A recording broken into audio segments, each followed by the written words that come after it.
Hello guys, പുതിയ വീഡിയോയിലോട്ട് എല്ലാവർക്കും സ്വാഗതം കേട്ടോ. അപ്പോൾ രാവിലത്തെ ഫുഡ് അടിയാണ് കേട്ടോ ഒന്നാമത്തെ വീഡിയോ. പ്രത്യേകിച്ച് വലിയ കാര്യങ്ങളൊന്നുമില്ല, എങ്കിലും ഞാൻ ഒരു വീഡിയോ എടുത്ത് കളഞ്ഞേക്കാമെന്ന് വിചാരിച്ചിട്ടോ. കാരണം എനിക്കിഷ്ടപ്പെട്ട സാധനങ്ങളൊക്കെ ഇങ്ങനെ പാത്രത്തിൽ വിളമ്പി വെച്ച് കഴിക്കുന്ന സമയത്ത് കുറച്ച് വീഡിയോ എടുക്കാനൊക്കെ ഇങ്ങനെ ഫോട്ടോ എടുക്കാനും വീഡിയോ എടുത്ത് വെക്കാനൊക്കെ ഭയങ്കര ഇഷ്ടമാണ് കേട്ടോ.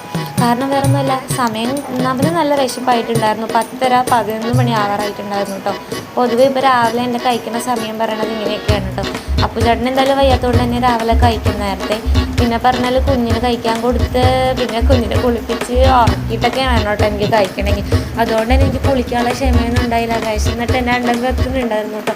ശരി, എന്നാൽ പോയി നല്ല ചോറും പിന്നെ നമ്മുടെ കൊഴുവയില്ലേ, കൊഴുവ നല്ല ഉള്ളിലേക്ക് ഇട്ട് മുളകിലേക്ക് ഇട്ട് ഉപ്പൊക്കെ ഇട്ട് വറുത്തെടുത്തത്. പിന്നെ നല്ല മുട്ട റോസ്റ്റിൻ്റെ ഗ്രേവി ഉണ്ടായി. മുട്ട കഴിച്ചില്ല കേട്ടോ, കാരണം ഞാൻ നാരങ്ങ കഴിക്കുന്ന സമയത്ത് മുട്ട കഴിച്ചതിന് ചിലപ്പോൾ എനിക്ക് അലർജി ഉണ്ടാകാൻ ചാൻസ് ഉണ്ട് കേട്ടോ. അതുകൊണ്ടാണ്. പിന്നെ നമ്മൾ അമ്മച്ചി ഇവിടെ ഉപ്പിലിട്ട് വെച്ച് നാരങ്ങ ഉണ്ട് കേട്ടോ, അതിനെടുത്ത് കുറച്ച് ഉള്ളിയും ചതച്ച് അതിൽ കുറച്ച് മുളക് പൊടിയും ഉപ്പും പച്ച വെളിച്ചെണ്ണയും കൂടിയിട്ട് ചതച്ച എൻ്റെ അപ്പോൾ ഇന്നത്തെ അടിപൊളിയായിട്ടുണ്ടായിരുന്നു.